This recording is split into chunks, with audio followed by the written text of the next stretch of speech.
Hi, this is just a quick introduction to say, number one, please admire the mini microphone because it's beautiful and it was the best impulse buy from Amazon after buying 100 hair clips. Anyway, so this is the second time I filmed this video because I filmed it the first time and I didn't like it because I filmed it on portrait first because I'm an idiot and I'm just too much of a perfectionist and it wasn't up to my standard, so I've refilmed it. So if I sound kind of ratty, that's probably why, because I was sick of doing it all again. But it's good revision, so it's fine. I hope you're all well and I hope you enjoy. So today we're going to look at Echo and just a quick summary of the poem.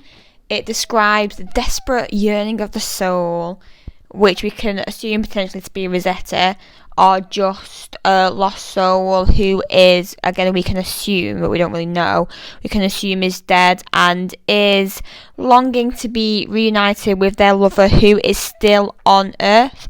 So the poem starts describing her lover and his beauty, etc., and then it goes on to describe how desperate she is to be reconnected with him because they've been parted, an attempt for the speaker to reconnect with him through her dreams, but it turns out ultimately futile and she's still desperate to be reconnected with him in person but just can't. For some ideas for the context of this poem, you can look at the fact that Rossetti suffered with depression throughout her lifetime, and the melancholy tone of the poem really suits to that and really reflects that. And also there's images of the ethereal throughout, so like otherworldly things, and that not only points out to her deeply religious beliefs and her faith, etc. It also reflects the influence of the pre-Raphaelite Brotherhood, which she wasn't a part of, but it was a big part of her surroundings, so she was certainly influenced by it. And it does kind of reflect the high Renaissance style of poetry and art, which is more emotional and abstract.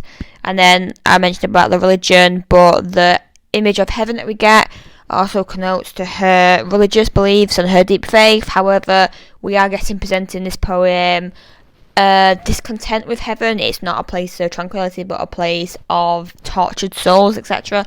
So I mean that's rather different for Rossetti and just kind of shows her uncertainty potentially with religion, as we do see, considering she had some religious breakdown kind of thing throughout her life. So, and then we can look at the meaning of the title. So title is Echo, spoiled alert, and this has a parallel with some Greek myth of, I think you say it Narcissus, maybe not, but that's how I'm going to say it. I'll type it on the thingamajig.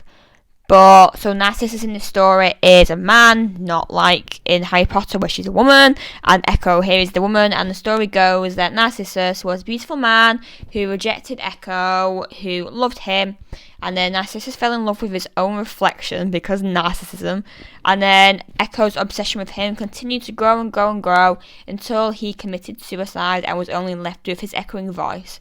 So it's a lovely, joyful story for a Monday evening. But it does reflect the poem where the speaker could be reflective of Echo because she is pining for her love, who she cannot connect with, the same with Echo, and they both present the theme of these longing souls. And then just the word echo itself has connotations of like a vastness and empty space, a loneliness. Quickly look at structure, etc. Well, we're going to look at form first. So the form is a lyric poem, which means it functions almost like a song. So we kind of see aspects of that in the strong emotion and the fact that it focuses not on a narrative, like it's not telling a story like Goblin Market or something. It's just focusing on kind of one moment in time and the emotions that the speaker feels throughout that. The structure is, you should have your poems out in front, by the way, because I'm just going to put on one stanza at a time in a minute. Anyway, structure is 3 stanzas and it's made of 6 lines each, and the line lengths vary, so you get a sort of shape with the poem. Like if you look at it, kind of the first 3 lines are quite out, and then the 4th and 5th come in a bit and then they come out again, so it kind of like reflects an image of an echo, like echo, echo, echo, you know what I mean? You can picture it. So yeah, this contributes to the echo effect, where each stanza explores an idea at the top, and then in the little echo part in the middle where the lines come shorter, it reaches some sort of emotional climax, and then it comes out again and returns to the original thought and the original longing of the soul. Rhyme scheme A, B, A, B, C, C. Iambic pentameter, all that fun stuff, but it's broken on lines 4 and 5, which emphasises the sadness of the speaker. Right, we'll start with the first 2 lines. Come to me in the silence of the night, come in the speaking silence of a dream. So we get the come to me straight away, first 3 words, and this creates a refrain throughout the poem, or different variations of it, not identical in most cases. It's an imperative, come to me, it's not asking politely, it's demanding, come to me now. Demonstrates the speaker's desperation to be reunited with her love, because she is not asking, she is saying she wants him to be with her, and she wants him to be with her now. And there's a suggestion that the speaker has been separated from this love for a while. Kind of ideas that she's probably already hoped and prayed, etc., but nothing's working, so now she's resorted to demanding as a final resort, because she's just so desperate, and this is the only way she can try and get him back. We get the image of the silence of the night, which suggests a loneliness and an isolation, because kind of the night is often associated with kind of enhanced feelings of sadness. So it's kind of the time where you overthink, and often where you feel the most lonely. So I think that's the experience that the speaker is having at this moment in the poem. And then in the second line we get the speaking silence, we get the sibilance there. It's also oxymoronic, because silence can't speak, or else it wouldn't be silent. But it does emphasise the idea of the silence and the isolation of the speaker. And then the significance that she's asking for him to come in speaking silence of a dream. She feels like the only way that she can realistically reconnect to him is through dreams, as this is a kind of transcendent space, almost like an idea that it can transcend the barriers of life and death, and hopefully through her dreams and through her memory, we get later on, her lover will be able to come back to her, even if it's not in person. The next 2 lines we get are, come with soft rounded cheeks and eyes as bright as sunlight on a stream. So we get quite a warm, a soft image there with the rounded cheeks. It sounds quite cuddly, like I kind of want to give him a hug, And it demonstrates the speaker's strong affection, love, and it's maintained love.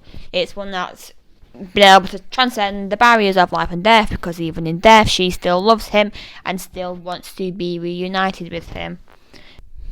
And then we get the metaphor, eyes as bright as sunlight on a stream, which here is very beautiful. It's very lyrical, and it demonstrates the hope and the life and the joy in the lover, which the speaker can see and can imagine.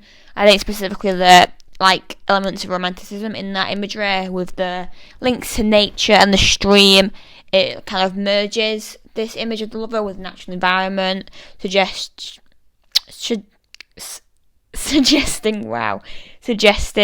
that he is pure, he is innocent. It's quite cute to suggest that she sees her lover's spirit and his life and everything, because the image of a stream I don't think is something you would necessarily associate with a person, but she's managed to link the stream to his eyes, kind of emphasises how much she loves him. And then the final 2 lines are, come back in tears, oh memory, hope, love of finished years. So the use of the word tears there directly links in with the previous line of the stream, because both water, which highlights quite a quick shift from a joy and the pleasant remembering of her lover to quick sadness, because the speaker clearly wants an emotional reunion with her lover. Come back in tears, as in he's going to be crying when he comes back. I'm assuming because she's feeling so much kind of anguish over this, she wants to see it in him and see that he's feeling the same, because I guess it kind of validates the relationship more, and she wants to feel like she's been equally missed. I think that's quite natural. The memory in the last line there, it shows how she only has her memories to reflect on him, because this is all her memory, because she can't actually see him, which again it emphasises the fact, emphasises their separation. I think linking back to the title again, it's the speaker's voice that is echoing through this. When we get the refrain of come to me, that continues throughout an echo. It's her voice that's echoing, it's nobody else's, because nobody's responding to her, because she's narrating to no one, which again further amplifies her isolation and the idea of the separation. And then the final two words there, finished years, we get a sense of finality, one of them. And it also further emphasises the distance and the idea that time with her love is in the past and she can't reconnect it to the present because it's finished now. Like, the forces of the beyond have separated them into the realms of life and death, and she's desperate to retrieve this and retrieve their relationship, but it's just not going to happen. In stanza, so the first two lines are, "Oh dream, how sweet, too bittersweet, whose awakening should have been in paradise." So we get the little jazzy, archaic O there at the front, just little O on its own, which echoes back to the last stanza, which had one of the little O's on its last line. So it reconnects the stanzas together and creates the echoing effect, which further reflects that the vastness and the empty space and the idea that the speaker is ultimately alone. And then we get the repetition of sweet, of the word sweet. So we get the how sweet, too bittersweet. Bitter, very northern, anyway. Which makes the word almost lose its sweetness, because when you're repeating it that many times, it starts to sound quite fake, quite forced, not legit. And so the word almost becomes sour, ironic. And also the oxymoron, bittersweet, again, suggests the idea that this line isn't actually saying that it's sweet, but I think there is some sort of contradiction there, because it is sweet in the fact that through her dreams and through her memories she can reconnect with him to an extent, and remembering him like she is in this poem is nice, but also it's contrasted with the bitterness and the realisation that it's only a dream and it's not real and it's not grounded in reality, and she can't capture the past in the present. So it's tormenting for her, I think, because it's like she's very close with his presence, like it's there, but she just can't kind of grab him, she just can't get him fully in her presence because he is alive and she is not. And then we get the awakening should have been, which suggests that she feels cheated out of enjoying her life with her love. And also the image of paradise again. And that last line, it becomes quite sad really, because we know how much Rossetti's faith means to her and how kind of excited and she is for heaven/paradise, but the image of paradise that we're going to get going forward in this poem that we've already got is really not one of tranquility and serenity that you would associate with heaven, but it's one of torment, because I guess it isn't her paradise. It can't be her heaven when her love is not there, because it's not her perfect world. Does that make sense? Two lines, where souls brimful of love abide and meet, where thirsting, longing eyes. So we got all these words here, the brimful, thirsting, longing. It all emphasises the speakers. Well, not even just the speakers now, because they've got souls, we've got plural now, so it's an image of heaven, but maybe some sort of distorted heaven, with all these people who have been separated from the ones they love, and so in a place that should be tranquil, they're all tormented and desperate for a reunion that they just can't get. So heaven here is not peaceful. Do you know what it reminds me of? Do you know in Hercules, like the film, where Hades' little sea of all those lost souls, and you know which one I mean, where they're all dead but they're all just swimming around. Reminds me of that. I mean, it's not the same, but anyway. So the unsatisfying longing, these souls are desperate to be with their partners but they can't be, demonstrates the idea of the lost, tortured soul which will never be at peace. And I like the longing eyes as well. I think that image is quite beautiful. The last two lines of that stanza are, watch the slow door that's opening, letting in, lets out no more. I think this is quite ambiguous, these last two lines, or maybe I don't understand it, but that's fine. So how I see it is that the slow door is kind of a metaphor for the transition between life and death, and symbolic of the route to heaven, I guess. And then the fact that the door is slow, it's a slow door, suggests that the reunion of the souls, which these desperate, thirsting, longing souls are yearning for, that it it's not going to be achieved quickly or potentially not achieved at all, which further demonstrates how these souls are tortured and waiting for love and waiting and waiting and waiting for this slow door to finally open and their lover to come in, but it's just not happening. And that the imagery again, further in the last line, letting in, lets out no more, suggests the frustration where the speaker and these other souls are longing for their lover to come, and she can't leave, she can't go, because it lets out no more, she can't go, and then letting in the same. So it's as if she's just waiting and hoping and waiting for her love, who's just not gonna come. Final stanza now, so the first 2 lines of that are, yet come to me in dreams that I may live my very life again, though cold in death. So instantly we're getting this idea of the dreams, suggests how she wants to get lost in dreams to reconnect with her love and forget about the agonising pain that she feels in the present, that I may live my very life again, like the enjambment there that emphasises that, and how her life, my very life, is with her lover. There's no disconnect, which is probably why she's so discontent in heaven, because she can't live her true heaven life, I guess, when she's about this love, and how she longs to live again and be herself through a union with her lover, even if this is only in her dreams in this scenario, because it's not real, is it? But it's the only way that her suffering can be relieved, even only a little bit. And on the last word of those 2 lines, we get life and death, which are binary opposites. I think this kind of emphasises how through dreams, I said this before, I think, that like dreams present an opportunity to transcend and to go beyond the concrete barriers of life and death. Next 2 lines are, come back to me in dreams that I may give pulse for pulse, breath for breath. So come back to me, it's a distortion of the refrain we get at the start, and it's also the final variation of it, which almost represents a final plea, a final imperative, final demand for the lover to return, again, even if this is only through her dreams potentially.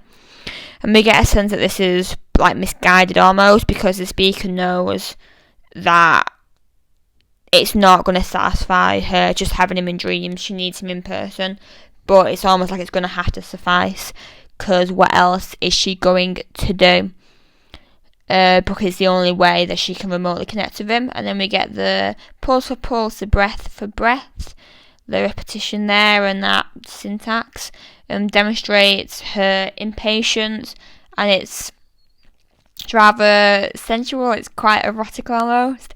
It kind of presents the deep connection and the love that they share, like the breath for breath, I think specifically. It almost is biblical in a way, doesn't it? It kind of almost echoes when God breathed life through Adam, in the way that this encounter for the speaker brings life back into her, as we got before, the my very life again. This is how life is brought into her through her lover, because he almost is her life, which is quite sad. Do not be dependent on somebody like that. Be independent. And now the final 2 lines are, speak low, lean low, how long ago, my love, how long ago. I had to refilm that about 10 times, I'm not joking, because I just stuttered every time. Got that out of the way. So the intimate whispering of the speak low, etc. reflects like they're almost whispering words of love, you can probably suggest, like words of affection.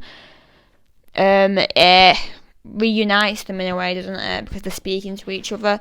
It's like the most connection that we've seen them have throughout this poem. It's the only way they can retrieve their closeness and intimacy. In a similar way, the lean low. I'm sorry, I'm trying. It's almost like the lover is like reaching down beyond the limits and the restrictions of life and death, etc., and bending in, like going downwards, or her going downwards, one or the other, to reconnect with each other. It shows just how strong their love is, that it can A, transcend these limits, B, they don't even want to go through the anguish of that, I guess. It's kind of like they can't be apart, they need to be together in any form that requires. It's erotic again almost, it's quite sensual. And the alliteration of the L, I can't say, it elongates the last two lines and kind of leaves an almost lingering sadness, I would suggest. Like, as it's brought out more, the last two lines, it just emphasises the melancholy of the speaker and how, what we get in the last line, how long ago, my love, how long ago, she really just isn't satisfied with this connection through dreams. She can try and convince herself all she wants that this will suffice for her, but it just really won't. With the exclamatory on the last line, we're really getting a feel for that, because it emphasises the ideas of the desperate yearning which you've had throughout the entire poem, and her sadness remains. And then the how long ago, or the just long ago, and the last two lines, it's repeated at the start and at the end of the line, kind of echoes itself almost, which emphasises the almost like the constraints of time and the segregated bounds that the lovers are in, because they're just too disconnected to be able to come back together. And I think the whole poem is trying to rekindle that in any way she can, but nothing is working, and I think we're left with no resolution really. I think we're left with dreams will have to do, but it's not enough, and the speaker is never satisfied. So ultimately their relationship can only exist as a memory or in her dreams. It only exists as an echo. Look at that, linking back to the title. Wow, that went full circle. Okay, bye.